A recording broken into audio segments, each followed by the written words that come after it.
Hello, welcome to Locked On Sharks, the premier hockey podcast of your favorite team in the Bay Area. On today's episode, the San Jose Sharks are going to lose a Timo Meyer trade. I'll explain why and more on today's episode of Locked On Sharks. You're Locked On Sharks, your daily podcast on the San Jose Sharks. Part of the Locked On Podcast Network, your team every day.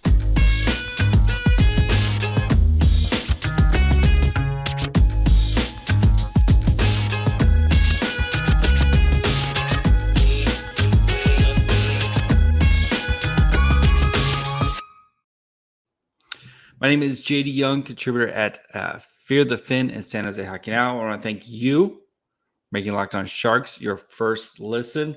We're free and available wherever you get podcasts. And of course, you can watch this on YouTube as well. And the Sharks are going to lose a trade if they trade Timo Meyer. And I hear all the arguments, right? You can get a first round pick for Timo Meyer, a prospect for Timo Meyer. You know, they're not going to be able to afford to sign him. I say nay to all those things and tell you why. Statistically, they're going to lose this trade. You know, let's start with kind of Timo Meyer, the player. We'll look at some of his numbers, you know, and then we'll talk about kind of some previous trade history and why it doesn't it's not in the favor of the Sharks to trade a player like Timo Meyer. So let's start by kind of digging into Timo Meyer.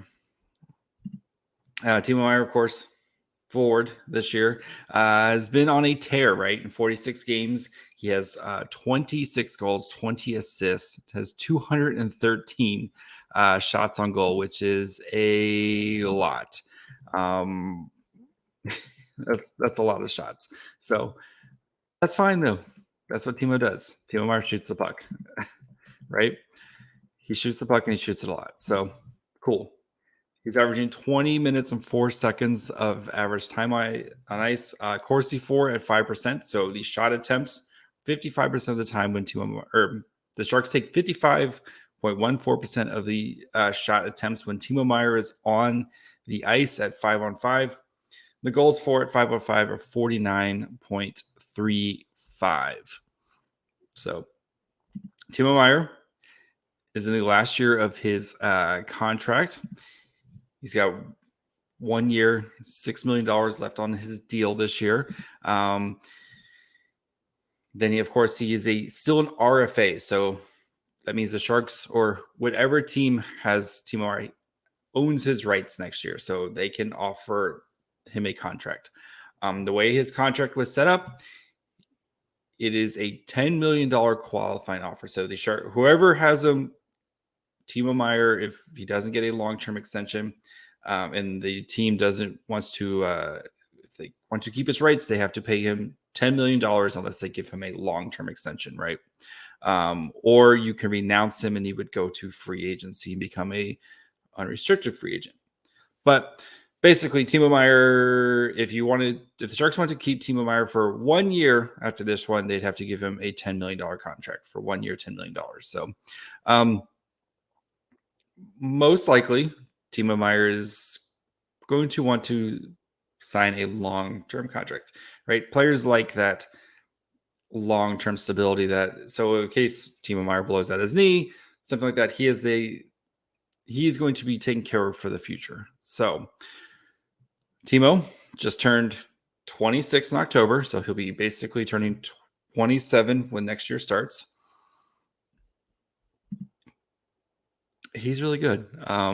Dig into it some more here. If you're looking at the fancy stats here, he's 94th percentile player in the league. His offense, 87th percentile. He's very, very, very good, right? He plays a lot of minutes, especially at even strength. He averages 16 minutes a game at even strength, which puts him well ahead of a forward, one. Plays a lot of power play. Doesn't play shorthanded. That's fine. You don't want Timo Meyer out there playing shorthanded. He draws a lot of penalties, doesn't take a lot of penalties, and provides goals way above replacement, both on 5 on even strength, and provides expected goals above replacement. Crazy amounts. He generates offense on the power play and generates offense at 5 on 5. If you go to our friends at The Athletic, he is in the percentile rate, ice time 95th percentile, goals 99th percentile of goals this season, assists 84th percentile, assists points 95th percentile in points, expected goals 99 percentile in expected goals. Creates a lot of offense. His defense is kind of average-ish, but who cares, right? You pay Timo Meyer to generate offense for you. He is a top-line winger in the NHL. On basically any team you put him on, he would be playing top line because Timo Meyer is very, very, very good at hockey. So what should the Sharks do with him, right? I get you could pay him and just ballparking, right? You look at some of the other contracts, that kind of been given out this in the past couple of years, right? Philip Forsberg got 8 years, $8.5 million. JT Miller, 7 years, $8 million. Barzell, I know Barzell plays center. He was, in the $9 million range. Like a lot of these, these are very, very comparable contracts for Timo Meyer. But again, he's going to be turning 27 next year whenever he signs this new contract. So you'd be paying him for his age 27, his age 28, his age 29, his age 30, age 31, 32, 33, age 34 season. So that's 8 years right there. If the Sharks were to give him an 8-year contract. So we know 7-8-year contracts typically don't end well, right? We're already seeing that with Couture. Hurdles, we expect probably won't end well. Vlasic's, we're seeing that contract's not doing super well. We don't need to go into the Erik Karlsson debacle, with his contract type of situation. So, but granted, those guys were a little bit older than Timo Meyer when he signed. So the hope for a team, if you sign Timo Meyer to a 8-year deal, so you get 4 or 5 years of still kind of prime Timo Meyer. Timo Meyer has really started to enter his prime in these last 2 years. Kind of had his breakout, kind of his big breakout season last year, sitting in career high in goals. And this year he is on pace to shatter kind of all of his offensive numbers. He's a point per game player right now.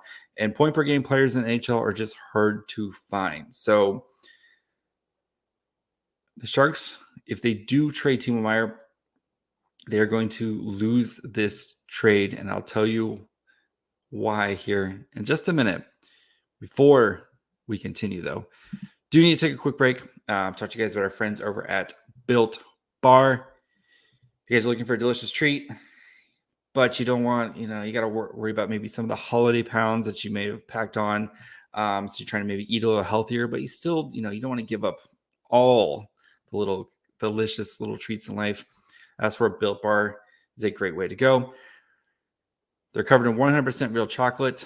They have great flavors like churro, peanut butter brownie, coconut almond, and 130 calories, 4 grams of sugar, and a whopping 17 grams of protein. The great thing about it right now is you don't even have to wait for them to come to you in the mail. You can just go to your local Walmart or Sam's Club and pick up a box today. At Walmart, they have great selections such as like cookies and cream, double chocolate, or coconut puffs. You could find those in the pharmacy section. Or if you're close to a Sam's Club, run in and grab a 13 box with their flavors, brownie, batter, and churro. Or head over to Built.com.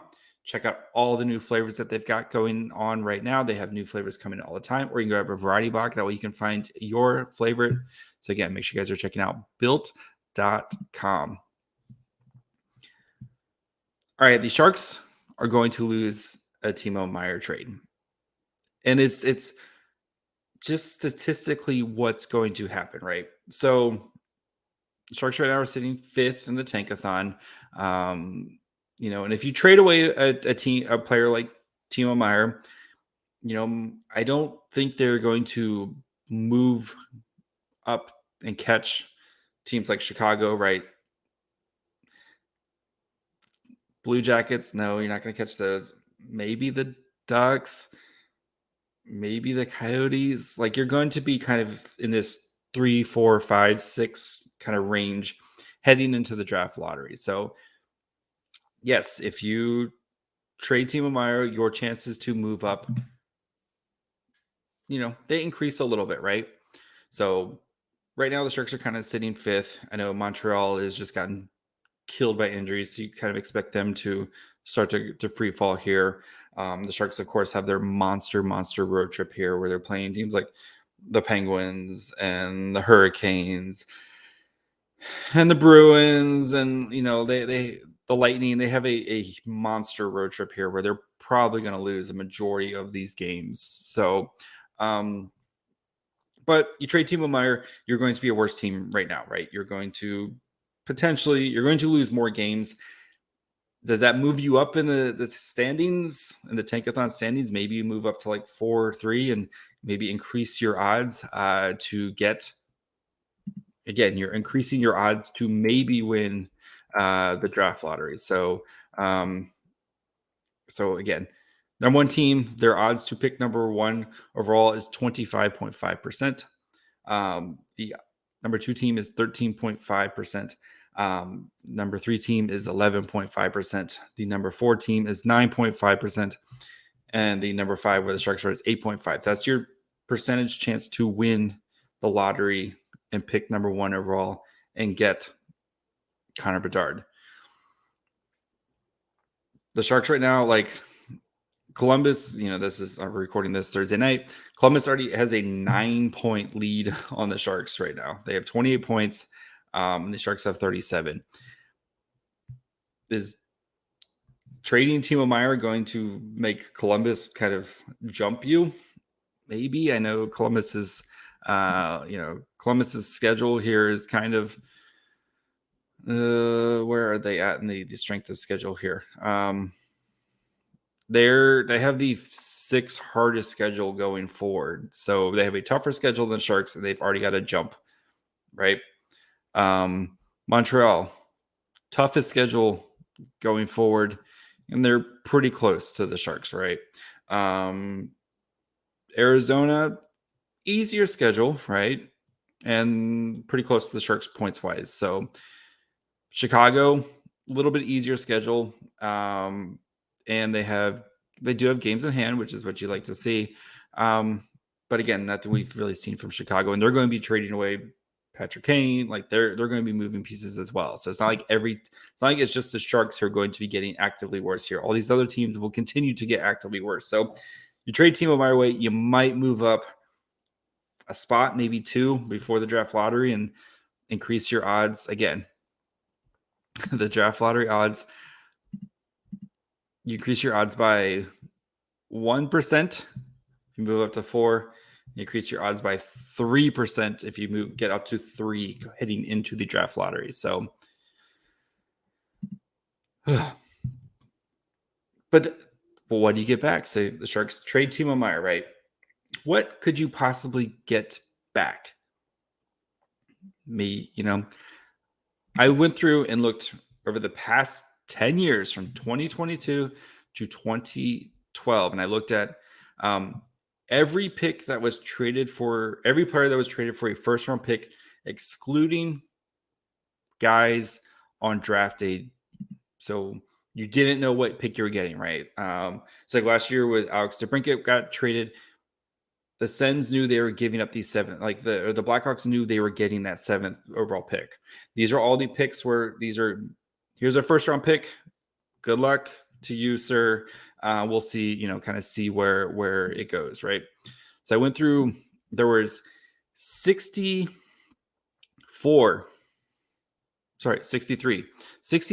of these trades. Seth Jones, pick was the top 10 at number 6. When Seth Jones got traded to Chicago, that pick became number 6. Erik Karlsson to San Jose, that pick became number 3. Matt Duchene to Ottawa, that pick became number 4.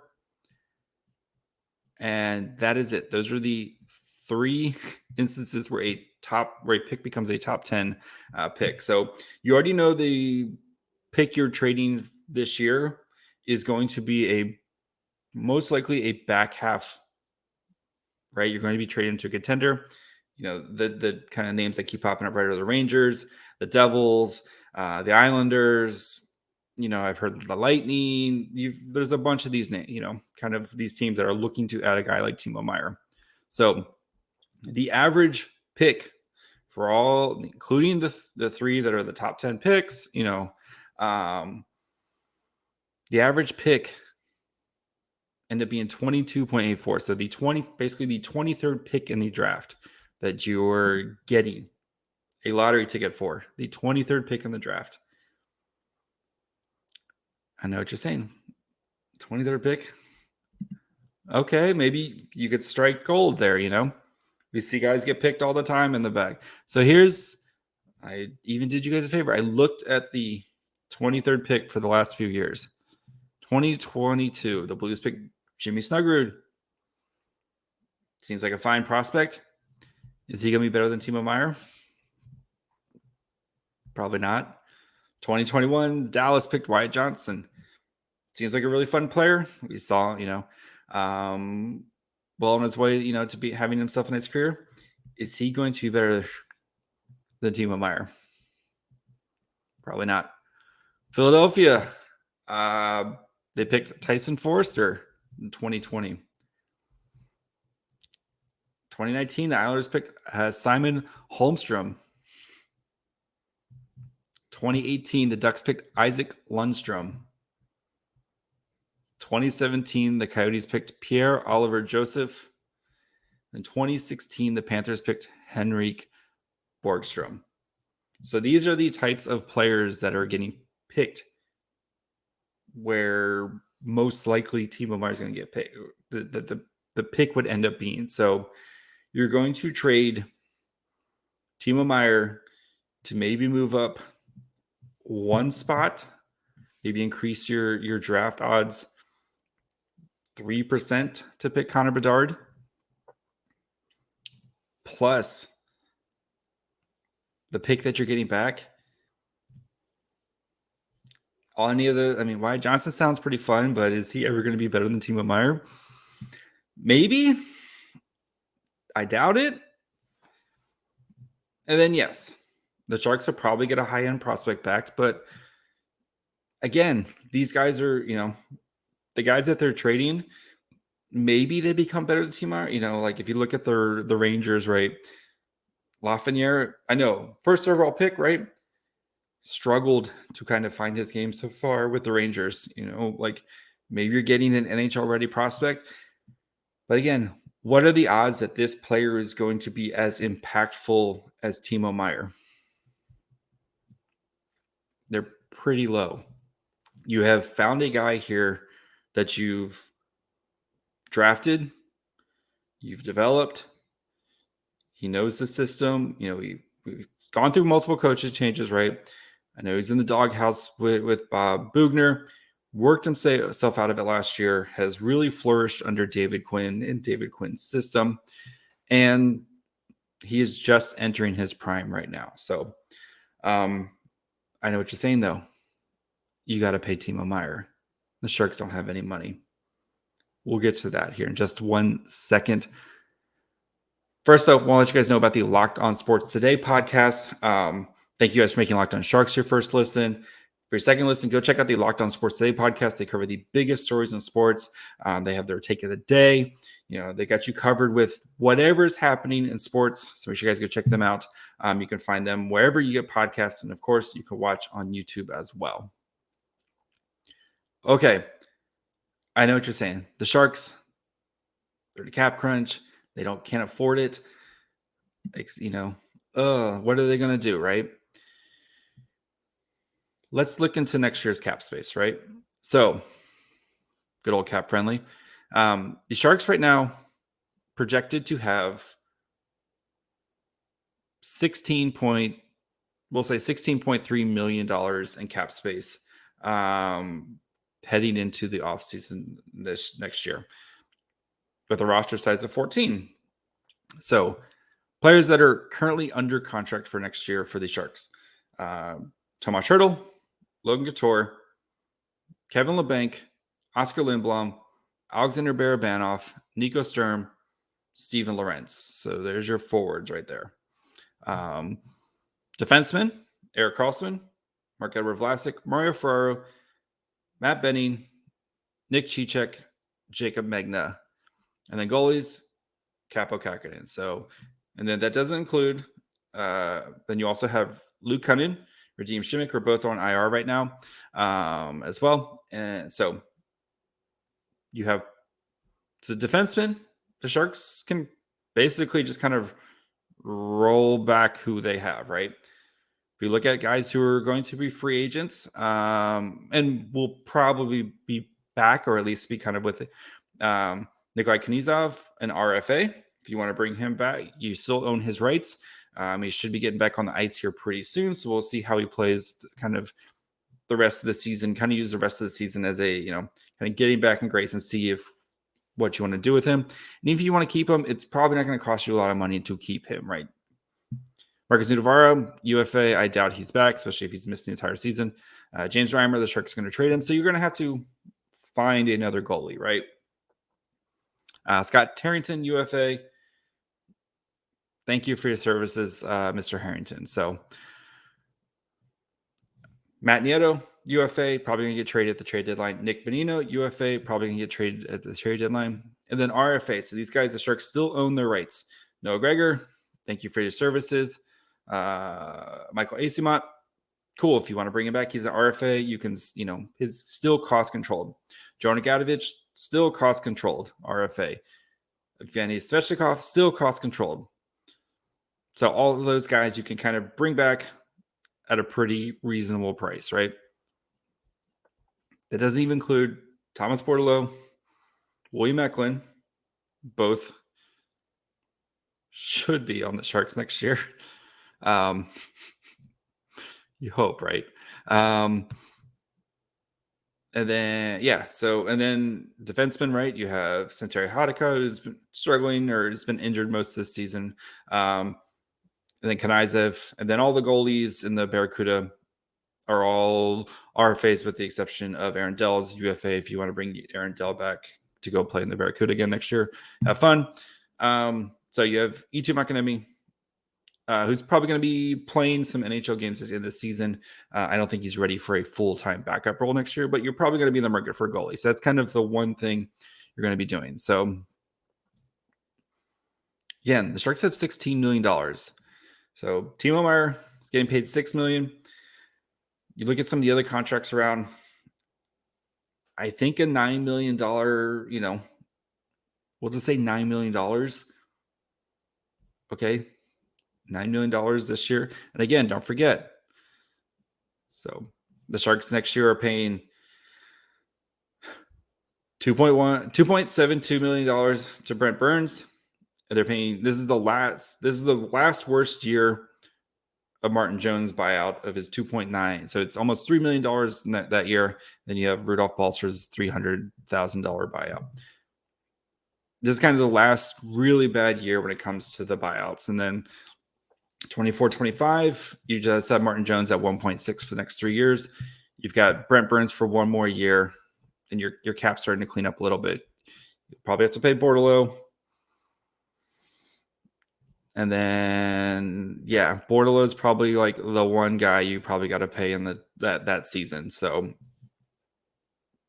Timo Meyer is kind of the only guy. And then you're hoping by then the cap will finally start to get some relief. So I think if you can offer Timo Meyer like an 8 by 9, 8 by 9.5, you're getting Timo Meyer. You're getting 4 prime years of Timo Meyer, 5 to 6 at least prime years plus good years of Timo Meyer.